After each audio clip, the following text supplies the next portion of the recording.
Ruas da Zona Sul de São Paulo são transformadas numa nova Cracolândia. Polícia de Goiânia apreende 1 tonelada de drogas. 3 pessoas são presas em São Luís, no Maranhão, acusadas de tráfico. Traficante preso em Salto, no interior de São Paulo, guardava droga no tronco de uma árvore. No Paraná, a polícia encontra meia tonelada de drogas. 5 manchetes, todas são de hoje. Se você procurar agora à tarde, vai encontrar muitas outras novas notícias envolvendo o tráfico e o uso de drogas no Brasil. Uma realidade assustadora. Um problema de saúde pública, de educação, de informação. As drogas invadiram os lares brasileiros e vêm tirando a paz de famílias inteiras. A fase da adolescência é a mais temida pelos pais. Mas especialistas garantem que há sim formas de ajudar os filhos dentro de casa. Diálogo e prevenção são o foco dessa luta.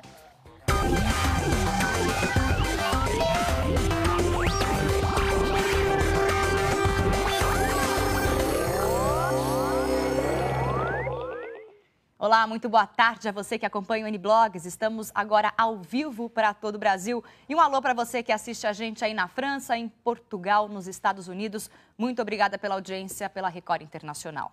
E olha, um estudo divulgado pela ONU aponta que 5% da população mundial, ou seja, 230 milhões de pessoas, usaram drogas ilícitas ao menos uma vez em 2010. De acordo com os dados que fazem parte do relatório mundial sobre drogas, há uma expansão do mercado de cocaína em alguns países da América do Sul.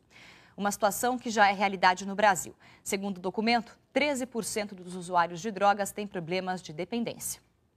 Na América do Sul, a cocaína é a droga mais citada pelos dependentes que procuram tratamento. Mas a maconha ainda é a droga mais consumida. No Brasil, 80% da droga entra pela fronteira com o Paraguai. O restante é produzido dentro do país. O relatório elogia a ocupação das comunidades do Rio e o trabalho das UPPs, Unidades de Polícia Pacificadora. Segundo a ONU, elas são uma resposta eficaz do governo contra o avanço do tráfico de drogas. O policiamento comunitário também tem sido utilizado com muito êxito na construção de uma relação de confiança entre a população local. Apesar de não ter recebido dados sobre o consumo de crack no Brasil, a ONU também destaca o treinamento de profissionais para lidar com dependentes e familiares. O tratamento é feito em locais como este, chamados de CAPs. São 1.700 espalhados pelo país. E o governo promete criar outros 1.500 até 2014. Então, para falar sobre como lidar com as drogas e conversar com os filhos, eu recebo a psicóloga da Unifesp, Marília Castelo Branco, e o jornalista e autor do livro Almanaque das Drogas, Tarso Araújo. Também está com a gente a repórter de saúde do portal R7, Fabiana Grillo. Muito obrigada pela presença. Boa tarde para vocês. Boa tarde. Boa tarde. Eu acho que falar de drogas é uma coisa que deveria ser mais comum, né? Principalmente dentro dos lares, e é muito difícil ainda. A gente vê muita barreira para se abordar isso com os filhos ou até mesmo nas escolas, né? Por conta do preconceito e do medo de falar de drogas, né?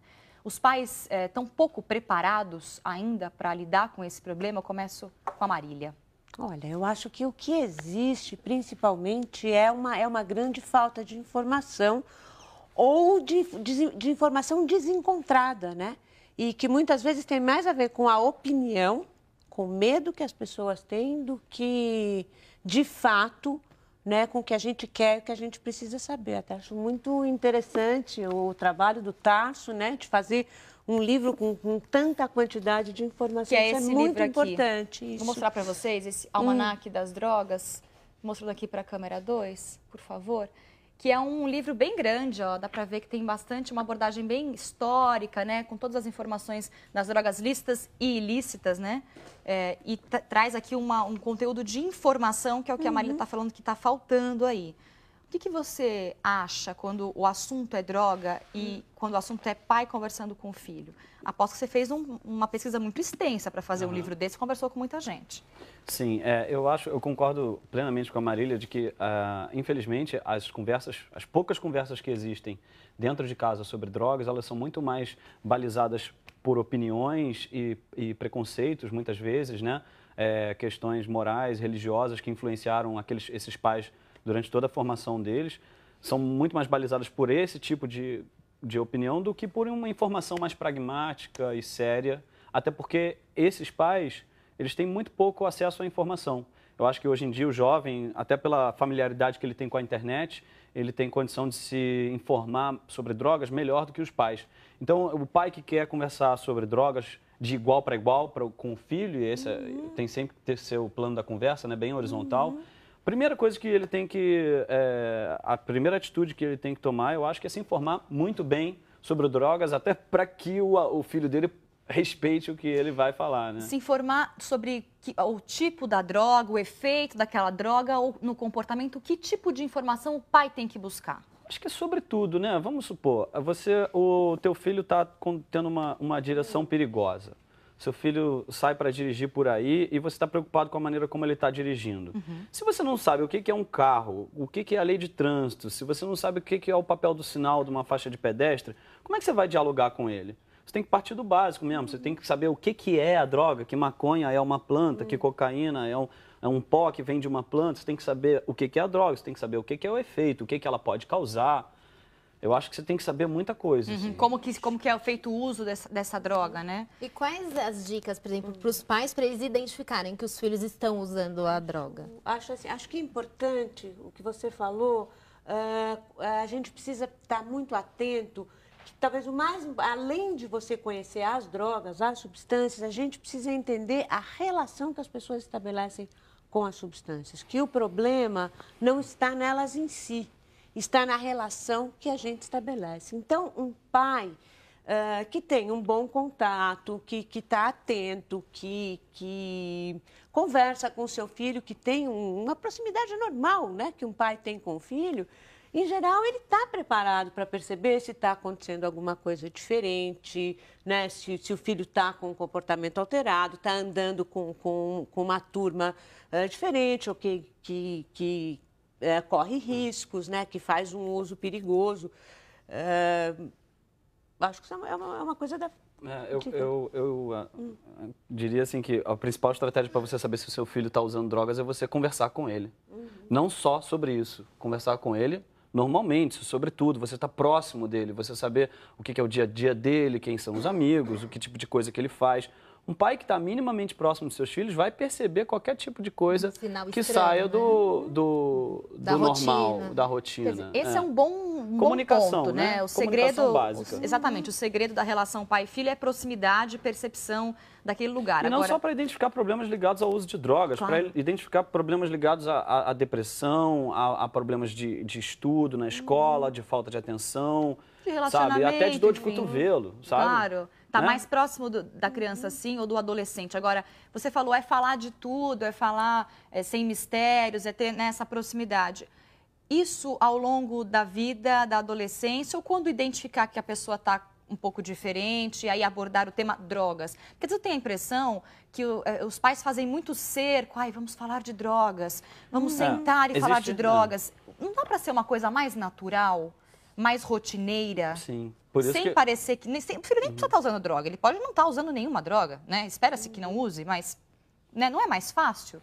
Pois é, eu acho que existe um tabu muito grande em torno do uso de drogas. Apesar de você frequentemente sentar na mesa de jantar com o seu filho e beber vinho, beber cerveja, eventualmente até ficar bêbado em casa ou numa festa, existe muito tabu, os pais têm muito receio de tocar no assunto drogas, porque muita gente pensa equivocadamente que falar sobre drogas é incentivar o uso de drogas de alguma maneira. Isso é um grande equívoco, né? Permitir, ser permissivo, não é isso. Você falar de drogas não quer dizer que você está sendo tolerante com esse tipo de comportamento, né? Ao contrário, quer dizer que você se preocupa com ele para começo de conversa. E os pais, talvez até por conta dessa falta de informação, né, Marília, que eles têm sobre o que é droga, eles se sentem muito inseguros para falar sobre o assunto. Eu acho que eles têm que tomar coragem e, mesmo sem a informação que eles tenham, tocar no assunto. E aí, filho, você foi na festinha ontem? Legal, e aí, como é que foi lá? Vocês beberam? Bebeu muito? Bebeu? E teve alguma outra droga lá? Conversa mesmo, deixa o garoto falar. Não no sentido punição, né? Claro, se você chegar para falar sobre isso, só quando houver algum sinal de problema, o problema já está acontecendo na comunicação de vocês. Você já não está acompanhando, você já tem uma defasagem em relação ao garoto. Agora, se você está sempre falando sobre isso, você deixa inclusive o jovem mais à vontade para falar quando ele não se sentir à vontade com uma situação que ele passou. Às vezes ele vai para a festa, ele mesmo fica preocupado que um amigo fumou maconha ou que estavam fumando maconha por ali. E às vezes ele quer conversar, né? Falar, poxa, mas meu amigo usou, e aí? Puta, será que eu tenho que usar? Será que é normal usar? Se isso não é tabu dentro de casa, é super natural que ele chegue no dia seguinte e converse com a mãe. Pô, mãe, ontem um amigo meu chegou lá, ou da festa, ou da escola, pô, o garoto, o meu colega saiu da aula e eu vi que ele estava não sei aonde, ali atrás do colégio, fumando. Ele mesmo vai tomar a iniciativa de conversar com o pai, se isso não for um tabu dentro de casa. Se ele tiver liberdade para isso. Ou até falar assim, olha, eu vi o meu amigo fumando um cigarro de maconha... Eu achei natural, achei normal. Ele também pode ter essa reação. E o pai e a mãe ter a abertura. Independente dele estar preocupado ou não, ele vai ter o desprendimento necessário para conversar com o pai. E é isso que permite ao pai acompanhar de perto onde o filho está e o que ele está fazendo. E você que atende um monte de gente lá, é mais ou menos nesse sentido aí? Você percebe que os pais têm pouca informação e os filhos se sentem constrangidos de falar sobre isso? Os pais têm muito pouca informação, chegam muito aflitos, muito angustiados, eles têm muito medo.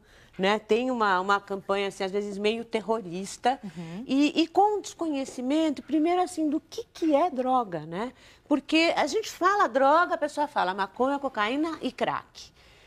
Sem levar em conta que drogas são todas essas substâncias que alteram o funcionamento do seu sistema nervoso. Então, começar pelo café e as 3 drogas que são as mais usadas, que causam maiores problemas no nosso país, que são um grande problema de saúde pública, são o álcool, primeiro o álcool, depois o tabaco, são lícito, e os inalantes, que embora os adolescentes façam um uso que não é o uso esperado, o uso para que isso fabricado, elas também são lícitas, porque são os solventes, se usava muito uma época cola de sapateiro, de fácil acesso, você consegue comprar. A pesquisa lá até da sua universidade, a Unifesp, da Zilá e da Regina Noto, não sei se você conhece eles, identificou que a idade de início mais precoce para o uso de drogas, ali entre 11 e 12 anos, é para o uso de inalantes, né? E as primeiras drogas que eles usam são das mães.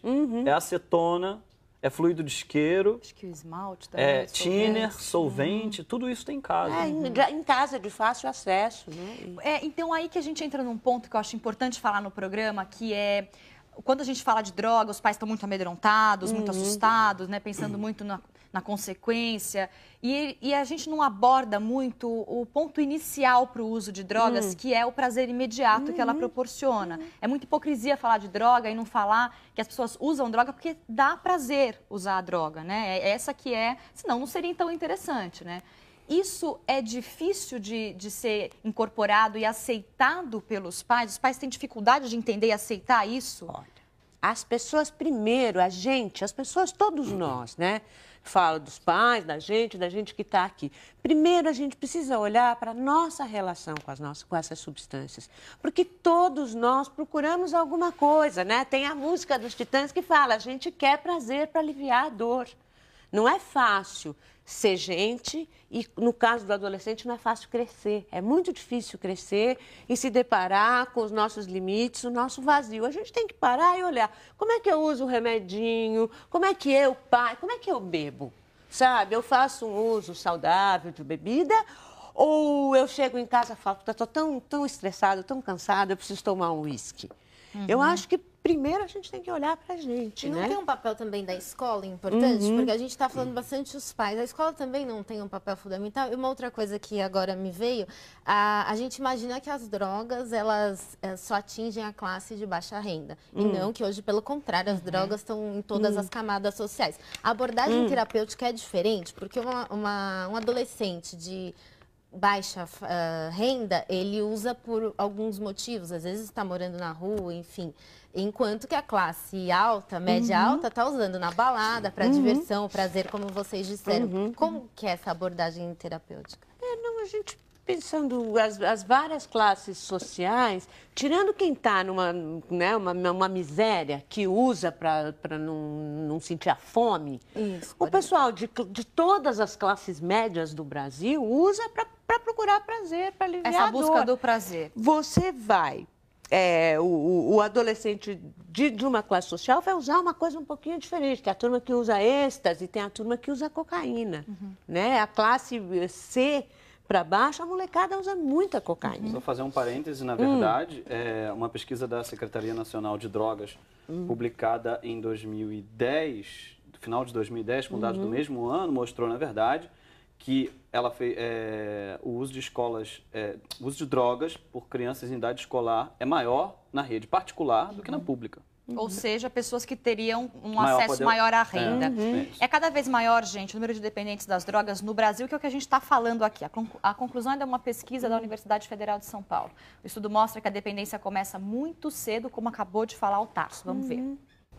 É um número alarmante. O Brasil tem hoje quase 3 milhões de usuários de drogas, quase 300 mil deles adolescentes. Gente que usou principalmente cocaína e crack nos últimos 12 meses.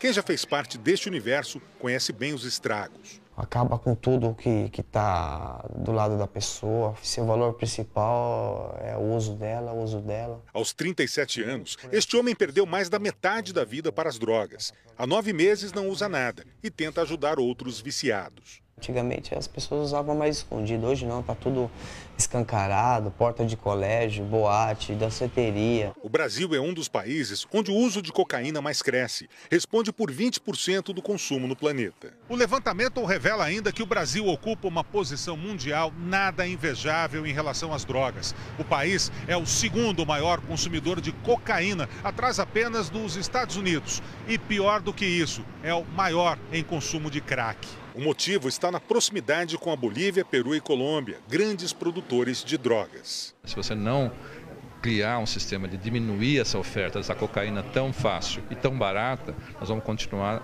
enxugando o gelo e tendo que tratar essas pessoas e muitas vezes enterrar essas pessoas.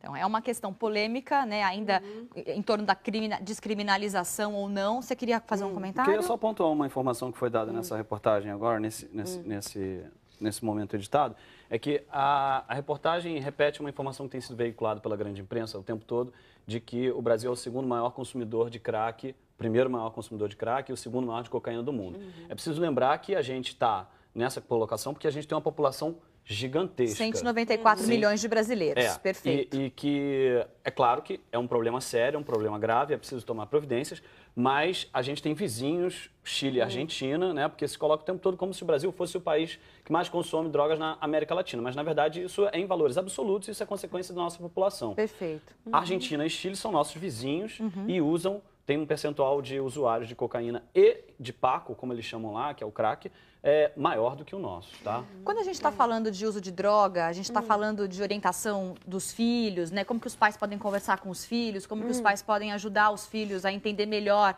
sobre a relação que eles têm com a droga e o consumo da droga. Me dá a impressão que a gente está falando de um consumo e não ainda de uma dependência da droga. Quando o pai e a mãe percebem que o filho chegou num estágio de dependência da droga, de não é mais aquela situação de usar para diversão, por prazer, numa festa, chegou num ponto que é realmente uma questão de dependência. Eu acho que existem vários estágios da relação da pessoa com droga, né? Isso, aliás, é uma coisa que a nossa lei falha em reconhecer. Para a lei brasileira só existe abstinente ou dependente. Não existe usuário ocasional.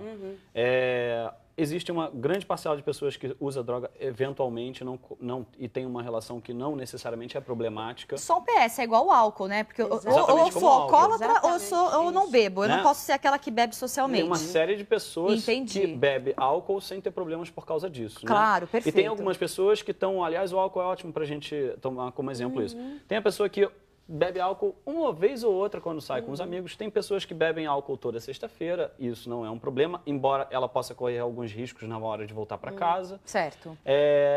E tem algumas pessoas que ficam num limiar ali entre esse uso ocasional e o uso e a dependência propriamente dita, que é quando a pessoa já está abusando, ela usa muitas vezes por semana. Então tem vários estágios. Eu acho que o pai primeiro tem que reconhecer que existe essa variedade de estágios. Agora, se ele está, como a gente falou no começo, acompanhando de perto a evolução do filho e a relação que ele tem com uma ou outra droga, seja o tabaco, seja a cerveja, seja a maconha, ele vai poder intervir melhor na hora que for necessário. Até na busca de uma ajuda de um especialista. Às vezes a primeira ajuda que vem é do próprio pai, né? Da conversa. Okay. Filho, pô, será que você não está usando demais? Às vezes isso é o suficiente para ele ali, numa boa, de igual para igual, fazer o filho prestar atenção que aquilo pode virar um problema. A gente vai continuar esse bate-papo logo depois do intervalo, mas antes eu vou dar um espacinho para Fabiana Grillo, que é a nossa repórter de saúde do Portal R7, falar um pouquinho sobre o destaque do portal de saúde lá do R7. Vamos lá, Fabiana. Bom, como hoje o assunto aqui no N-Blogs são as drogas, no R7 a gente tem uma matéria importante, que é um estudo americano que diz que usuários de maconha homens têm mais chances de desenvolver o câncer de testículo. Uma outra matéria também muito importante, e acho que é de interesse aí das atuais e futuras mamães, é que crianças, né, bebês recém-nascidos, que têm infecções virais, gripes, por exemplo, eles têm mais chances de desenvolver um quadro de asma na fase adulta. Então, uma notícia super importante que pode ser prevenida, basta adotar aí os métodos preventivos. Acesse o site r7.com/saúde e leia essas e muitas outras notícias de hoje. Tá aí o recado da Fabiana. Antes do break, a gente estava falando sobre o uso, o abuso e a dependência de drogas, o Tarso estava explicando. Queria que você continuasse esse debate, Marília, por favor. Então, acho que o Tarso deixou bem claro nessa questão do uso, que a droga em si ela não é boa nem má. O que vai ser bom ou mal é o uso que as pessoas, o modo que as pessoas usam. E a gente tem, então, além dessa forma do simples uso, a gente tem dois critérios para avaliar, né? Um é o uso abusivo. E o uso abusivo é muito simples, é todo uso que coloca em risco a pessoa que está usando ou outras pessoas. Beber e dirigir, por exemplo, é abuso de álcool, é um uso abusivo de álcool. Beber e operar uma máquina... Mesmo que não for alcoólatra, ele está fazendo uso abusivo. Uso abusivo. É um ótimo exemplo, inclusive, porque é uma droga lícita, né? E o risco, por exemplo, de você desenvolver uma dependência. Tudo isso é um uso abusivo, de machucar alguém, de se machucar, usar e beber, a menina que bebe, cai, o risco de sofrer uma violência sexual, o risco de gravidez precoce e tudo mais. Isso é risco. Dependência é outra coisa, e é muito simples. Dependência é não conseguir não usar. E nesse caso tem que ter intervenção terapêutica? No abuso, a gente também preconiza que haja uma intervenção terapêutica, sim, que se procure pelo menos uma informação, né? O garoto está bebendo, chega enchendo a cara, chega bêbado, chega embriagado direto, você percebe que ele está fumando maconha em casa direto para ir para a escola, tudo mais. Tudo isso vale a pena fazer uma intervenção, entender o que está acontecendo. Às vezes a pessoa está usando como um remédio, a pessoa usa porque ela tem uma depressão, um transtorno ansioso, ou um déficit de atenção, tem vários motivos, o adolescente, que ele faz esse uso. Para substituir, para colocar em outro lugar, é isso? E como uma solução para um problema que vem antes, né, Marília? Sim, certamente. E a imensa maioria dos adolescentes, o que eles fazem é uso abusivo, eles ainda não estão num quadro de dependência. Eles estão no risco para ficar dependente, se ele faz um uso abusivo. E esse uso abusivo, muitas vezes, é falta pura e simples de uma informação, né? Eu acredito, assim, que mais cedo você falou, antes do anúncio, sobre a questão das escolas, o papel das escolas. Eu sinto que faz muita falta haver uma educação sobre drogas nas escolas. Porque eu tenho a impressão de que, assim, os nossos jovens não são suicidas, sabe? Por mais que eles sejam dados a correr certos riscos nessa época, que eles gostem de contestar autoridades e valores, eles não querem se matar nem se expor ao risco de uma dependência química, que é uma coisa que, se eles soubessem o quanto é grave e o potencial que cada substância tem de causar dependência, eu acho que eles iam ser um pouquinho mais prudentes. E aí, talvez, conseguir fazer um uso diferente, se é que vai usar a droga, fazer um uso diferente da droga, ter uma outra relação, uma relação de consumo que pode ser uma relação com dinheiro, com qualquer outro tipo de coisa, como você se relaciona com a droga, né? E eles mesmos perceberem esse tipo de padrão de uso que ela está comentando, do abuso, por exemplo, que é aquele que precede a dependência, ele mesmo ser capaz de identificar que ele está abusando.